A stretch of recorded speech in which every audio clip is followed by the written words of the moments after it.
picks up speed. Yeah. Yeah, the old speed limits, they come in handy. But it feels, again, it just feels really competent at that. You're just rolling along and you don't realize what you're doing with it. I get a lot of Dodge Chargers and Camaros and Mustangs that are always hunting me down on the interstate. Is that right? Yeah. That's funny. Yeah, this is the kind of car that would egg you on a little bit. Well, they just don't know. And sometimes we just have to teach them. Hey guys, Adam from Driven Nashville. Welcome back. If you're new to the channel, we produce weekly enthusiast-driven car content, and today I'm with my man James here. He is the man behind Driving with Melissa. Love that channel. Please go and subscribe. The link is in the description and in the first comment. Today we have a very, very rare and very special Jaguar Project 8. This is based on the XE, right? So essentially Jaguar took one of their normal, you could call it sedans, and put a massive supercharged V8 in it and built a car that essentially broke the Nurburgring track record at 7 minutes and 18 seconds. And I believe it set the four-door production car record, which stands to this day, is that right? That's correct. So, very, very rare car. They only anticipated making, what, 300 of these, James? And I think they're only actually brought 19 to the States. And of course, you have the best spec. And they made what, 220? Is that 220. Right? 220. Worldwide. Yep. I'm really excited to do this because this is the actual first Jaguar on the channel. That is correct, the first Jaguar. And it's really rare to actually find a Jaguar enthusiast. In fact, I think you're the only one I know off the top of my head. And you have a very, very incredible collection, as you'll see in the B-roll clip right here. So James, what about Jaguars, what do you love about them? Like, tell me. That either makes me special or crazy. Yeah. A lot of people say crazy. Yeah. I don't know, everyone, if you're a car enthusiast and you're a luxury brand car enthusiast, it was one of the easiest luxury brands to get into, fiscally speaking. Sure. Now you can buy, the miracle of depreciation, Jags don't cost much after they're a couple years old, and so that's how I got into the first driver Jag. But going back, when I was 16 years old, we lived in a little town in Alabama, and a buddy of mine's dad was the orthodontist in town, and he had a couple E-types, and he used to drive an E-type to high school. Right. And I sat in that car, and to me, it was the only Jags in town, and that was kind of that symbol of success. I said, someday I'm going to have one of these cars, and that's going to be that point at which you made it. Right. And for the next 30 years, I've worked my life with that in the back of my head that I was going to put one in the garage. Right. Well, gosh, and since then you've had how many now? Six Jags. Yeah, XK, XKR, XKRS, XKRS GT, sitting in the garage, Project 8, and then the old E-Type. Wow. Yeah. Quite a collection. I have other stuff, but I collect Jags. I drive other cars. Sure. I mean, I know you have an R8, right? You Yep. have a beautiful blue R8 and trucks and a number of other things. So tell me, what about this car? Like this, what do you love about it? I mean, it looks incredible, obviously, but from an owner's point of view, you've had this car, what, a year now? Yep, a little over a year. And I've put about 3,000 miles on it. I like the unique cars. You can go to Cars and Coffee, and sure, I'd love to have a Lamborghini or something like that. Sure. And I could park it next to all the other Lamborghinis, just like the R8 when I park it next to all the other R8s. But I don't know. I just like the uniqueness of the cars that I'm buying with Jag. If you see this car here, you'll probably never see another one again in your life. And I just like that. Not one of these anyway. Yeah. If I go back and I say, what's the original purpose of a car? And I'd mentioned this to you earlier. Sure. It's to transport people and their belongings from point A to point B. Right. And the Project 8, in my opinion, and objectively speaking, does that faster than any other car in the world. It's I mean, like you said, it's Nurburgring track record, right? Yeah, but I mean, we're going to take this thing on a point of view drive so you guys can hear it, but it really is, the piece de resistance is the engine and is the performance. I mean, the interior, correct me if I'm wrong, is pretty much an XE, right? Yeah, a little bit more Alcantara and definitely there's just a couple Jag Project 8 logos Sure, scattered like about. the one of 300 is up here, right? Yep, right in the middle there. Yep. Which we'll show you a little bit later. Now you can get the rear seat deleted, is correct. I think actually the one that broke the record actually had like I think a harness bar back here, and Right. all this is deleted. I believe that's the track version, and I think it was European only. Correct. So this is the highest. They had a touring version, and then this version here, and then the track version that's European only. So this is the highest spec you can get in the United States. You want to pop the hood real quick? Sure. So this has what, 580? 592 horsepower. 92, I think wow. the torque is 520.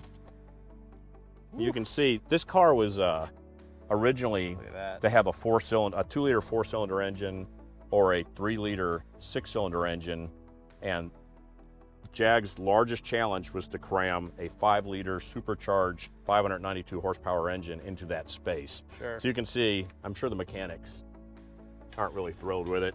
You but, know, it's they get it amazing done. that they never put any covers on it. And I know there was they even had to, this was all custom designed for the engine, correct? Right. Because it couldn't fit it. Carbon fiber hood. Oh, There's a beautiful lot of carbon. carbon fiber through the car. In reality, the only panels on this car that are original to the original XE are the 2 front doors and the roof panel.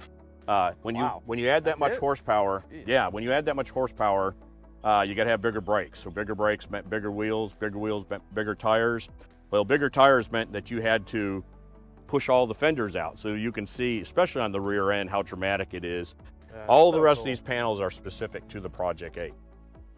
Yeah, this is one of the most exotic, and we were just talking about this, when he's on rallies and whatnot, these 305 Cup 2 tires throw quite a bit of rocks at you. I'm very unpopular in the front, so they tend to put me in the back of the rally. Yeah, when I was, we did the poker run not long ago, and I was in my Mazda, and he threw a few rocks at me that day. That's a beater car, so I don't really care as much. But if I was in the Vanquish, we might have some words. I tell you, I love the car. I really do. It's just got a sense of occasion to it. I mean, the front end, I gotta say, this is so nice, and it, it's not cheap here either. It's just a really, really exotic front end. That's all aluminum. Yeah, it's beautiful. Right there. Yeah. It's just a really cool design. The key components to this car, besides the horsepower, because this is the original powertrain that was in the XK all the way through the GT that I have in the garage now. They just squeezed a little more horsepower out of it. But it's all about aerodynamics more than anything else. They drop some weight, and I think this car has 50% more downforce than the original car. And the ride height is adjustable. The splitters will come out. The wing is adjustable for more downforce. This will come out, what, 6 more inches? Is that right? Something like that, yeah. Unreal amount. Yeah, of course. You could Practically, never I can't clear do that and be able anything. to get around. Yeah, because not scraping that. Because what it took on the Nurburgring was downforce and handling more than it was horsepower. Sure. And so this car was, all of this, everything that went into this car was to shave those seconds off of the Nurburgring. Sure. And it's what, 0 to 60 in 3.5? 3.2 or 3.3. 3.2, runs a quarter mile in what, 10.5, something like that. Yep. So, yeah, I mean, a very, very fast car. Is there anything that you'd want to tell somebody that was looking to buy one of these? Something to look out for, or are they pretty much all just spec like this? I mean, I know you can get the sticker, right, which is like $3,000 or something crazy. Yeah, that's one of the only things that was the dealer, when they ordered the car for the original buyer that didn't pick the car up, had the side sticker delete. And if you've seen a Hellcat or something, right, it's like the Jag version of the Hellcat. Yeah, actually, the boy racer in me really dug that sticker, but it does match the GT better this way. But as far as the car itself is concerned, this car will run. It actually does a lap record. The lap record is faster than a Lamborghini Huracan. Really? So it will stay with any car in the rally, but I can carry all my luggage and half of the rally's luggage too. Yep. It's got pretty good clearance on it. So as a daily driver, if you slip everything into a normal drive mode, it's pretty comfortable. We've gone and gotten groceries or whatnot with it. It's quite practical. It's all-wheel drive. Is it? Yes, it's all-wheel drive. I thought rear-wheel drive. Interesting. So it really hooks up better. So it's quite a bit faster than the GT, just because it does hook up. But these are Cup 2s, so it's still kind of sketchy. But you gotta get some heat in them. In the all-weather. Well, I took this on a 1,000-mile rally on the tail of the Dragon, and it rained for a couple days, and it was a little darty then. But no, it's a very competent car. My wife drives it, driving with Melissa. She's driven it some. So it's not hard to get in and out of. So if you're a taller individual or an older individual like me or whatnot, it's kind of a relief to get in this car and go drive it around because you're not having to fall into it, climb out of it. Right, not Porsche carbon buckets. I think it's like the perfect mix of supercar and daily car. You could daily this car. Yeah, absolutely. Yep. And it's got an 8-speed, right? ZF 8-speed, yes. Is that right? Yep. So 8-speed, so man, just bangs through the gears. Well, I'd say we take this on a point of view drive and see how it performs and see what you guys think. But overall, first impressions, I love it. I think it's beautiful, and I love the spec. It's just, it doesn't scream boy racer when it's in this white color. No, it just looks like a really awesome sports car. So I'm excited. Let's go take it for a drive. All right, guys, so we're in the Project 8, and first impressions here, very comfortable seat, I gotta say, like you mentioned earlier, James. Alcantara steering wheel, pretty thick in the Ron Jeremy range, feels nice. Now we have the start engine here, so put your foot on the brake, right? Yep. Nice throaty startup, all digital cluster. Mandatory button, right? Yeah, right, the mandatory exhaust. Active exhaust. We turn the auto start off. Right? Of course. And then it comes in on, it's got eco, then comfort, right, and then track mode, and then this is like super track mode. Super track mode. So it's gonna ride in gear all day long. Okay, so that's like PDK, right, where it just runs out? Yep, and you'll see the picture. Now, how do I put it in manual mode? Just hit one of the paddles, or is that a mode? Yeah. Okay, so you have to shift it. We're gonna flip it into pull into drive, right? And then flip it into sport. You gotta put, there you go, foot on the brake, there you go. There, so it's in sport. Okay. And then, yeah, you can just paddle shift left and right. Do you tend to paddle shift this car, or do you tend to just leave it and let it do its own thing? Just driving around, I do it, let it do its own thing, but like on the rally, I almost always paddle shift. Just for the curves and stuff. There's a cocktail that's right here. Well, dual clutch feels very lightning fast. You know, it's pretty light in the steering. This is the sport mode? Yes. So this is the heavy as it gets? Yes, that's you're in track mode right now. Interesting. Tons of torque, unreal amounts of torque from the V8. I can tell you that right off the bat.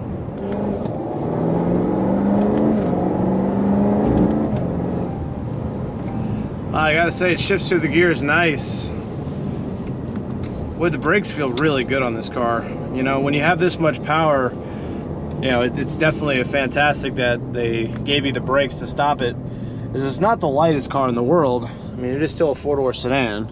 I think it's 4,000 pounds. Is it really that much? Wow.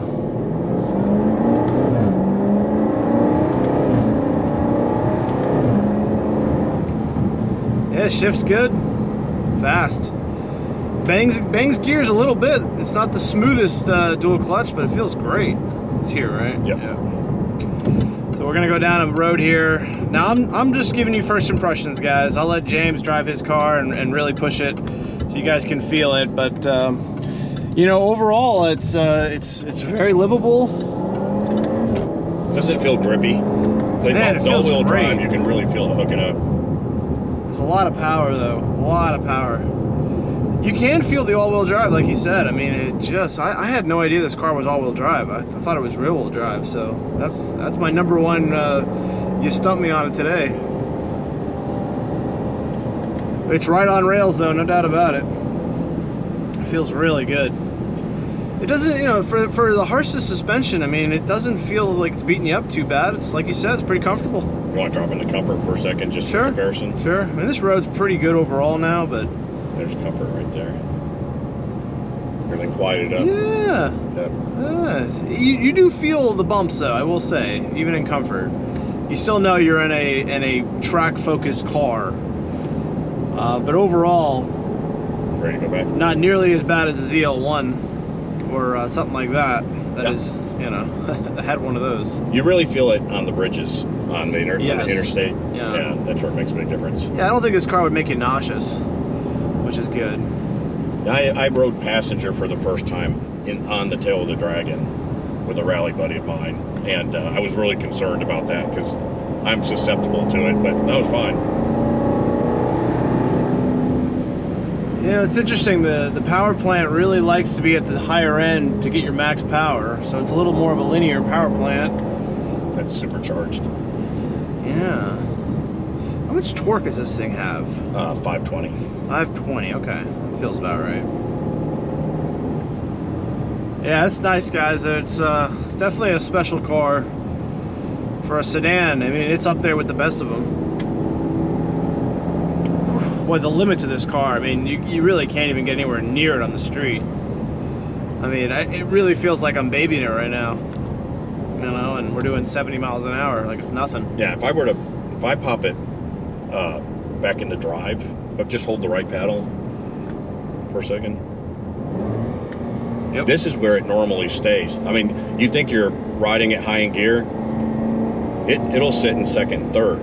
Really? You know, I've done... Interesting. I might have done 90 on the interstate at one time or another, and the car's just rolling in third gear. Wow. Yep, so it loves to sit around 4,000 RPM or so. Does it have launch mode? Yes, I've never done it. I have no idea. Okay. Honestly, just never Well, needed it. yeah, I'm sure there's a button. Well, with all-wheel drive, I bet you this thing just hooks. Yeah.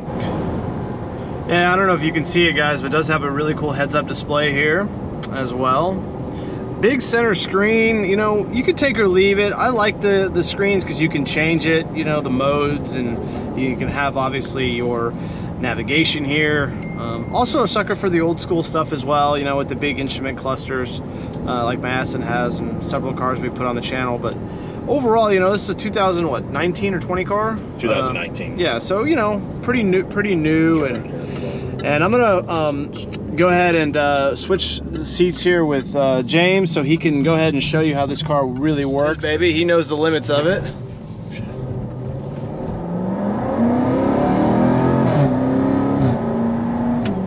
Whew, does shift fast.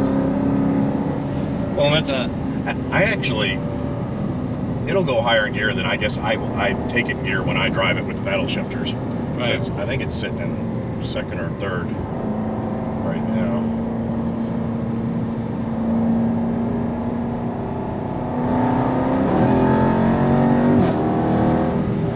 Boy, it sounds good. Doesn't it? That's the difference with this and a lot of the other four-door cars is you know every mile per hour faster that you go in this car because you get tons of audible feedback. It's actually a pretty tight cabin normally, but when you turn the active exhaust on and drop it in the sport and track, you hear it all through the car. I guess you can hear it behind too, right? Mm-hmm. It sounds great. It's definitely one of the my favorite features. Did a really good job with the exhaust. It's throaty. All the Jags are like that. They're very artificial poppy, and this is, to me, it might be a little bit over the top artificial poppy. You know, well, at least you're honest about that. Yeah, no, it's cool though. I mean, but it's fun. It's a boy racer car. Everything about this car, the wing, the stripe package, you know, the noise. It's you know, it's like a 16-year-old's dream. Or a 56-year-old. Yeah. Hey, you only live once. Yeah, I do like to get it's one of those cars where you get out and you drive it for a bit, and it can exhaust you. You know, it's almost nice to slip into something a little quieter. Boy, you really do hear it. Hopefully, that mic picks up that backfire. Pretty sure it will. A little chicane. It has a rally car kind of feel to it, doesn't it? It's a perfect rally car. Just like very torquey. Well, you know, it's comfortable and it's fast, and I mean, it's kind of the ideal rally car. Can't think of too many better ones. I don't think I've ever driven a car that's felt more competent, that you're comfortable at higher speeds with it. Sure. I've driven a lot of faster cars. The R8 is very compliant. The 4S Cabriolet we've got is, you know, it's predictable, but this car just feels like you can do whatever you want with it, and it's going to do what you ask it to do. I don't feel like it's ever getting away from me. Yeah, because the all-wheel drive helps so much. Yeah, and like you felt it right there. The brakes are just nuts on this car. Wow. Ugh. Woo, man, that all-wheel drive hooks. Yeah, it's just Jeez. it just does everything right. Yeah. So, but you can just take it. We'll take it out for dinner. We'll drive it downtown and pull into the valet. You know, and a lot of people don't even know what they're looking at. That's what I like about the GT and this car is the 10%, which are usually 18-year-old kids, see this car because they've raced it on Forza or something. Right. And they're just all over it. And the other people are like, what is it? What's up with that Civic? Yeah. The guy thinks he's 12. That's funny. Yeah, well, they don't know.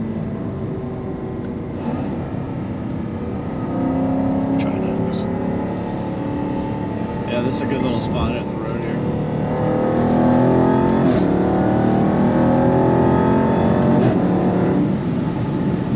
That's almost the speed limit. Well, it picks up speed.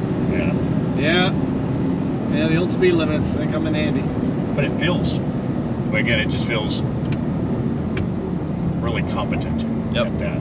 You're just rolling along and you don't realize what you're doing with it. Had to go with Teslas and stuff like that before, and it's to me it's fun. I don't care. Oh yeah. At the end of the day, people get all wrapped up with this. I just love the experience of doing it. Sure. Ass kicked.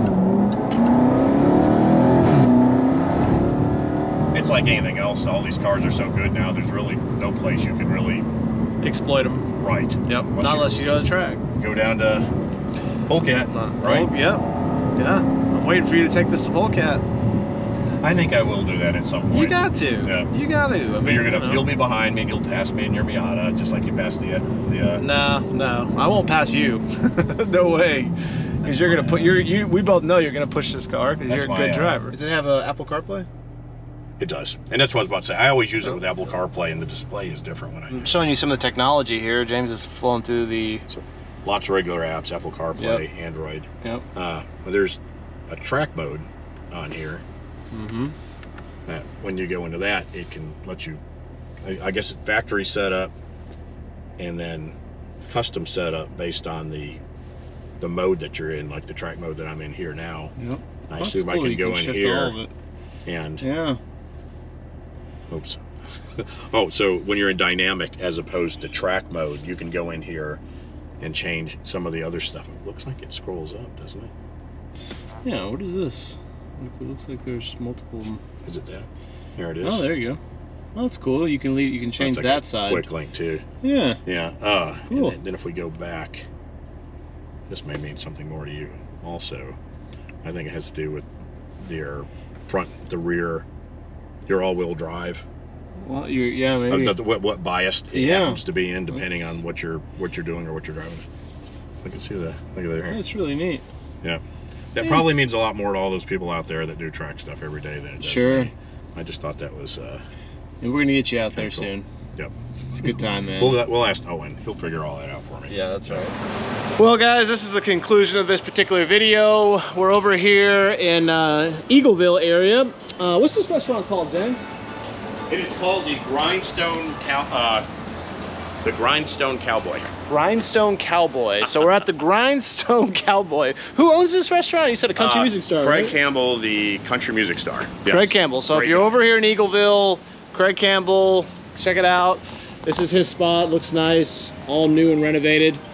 Really enjoyed the Project 8 today. It's a beautiful car. Well, I wouldn't say it's a beautiful car. It's kind of a mean looking car, and visceral and loud and raw and fun and all the things that makes a Jaguar cool, right? Right. So, I really enjoyed it. I really appreciate James letting us come out and shoot his car today. We had a good time. It is unreal how hot it is today. I mean, shooting car content in almost July. It's just, actually, I think it is July now, right? Or right about to be. So. But we do it for you guys. That's right. We do it because we love it. But it's like literally 94 degrees right now. So we're calling it a day, and it's not even like what, 11:30. So just unreal hot today. But at least the tires hooked up great. There you go. If you're interested in the content, please subscribe. Go ahead and check out again Driving with Melissa. She's got like 100,000 plus subscribers, and you name it, millions and millions of views. So check her out, follow her, and if you're interested in my stuff, subscribe. We'd love to have you guys around for the journey. Brian, thank you so much for shooting all the cool content on this. Hope you guys enjoyed the front montage. this is it for us today. We'll talk to you on the next one. And as always, have a great day.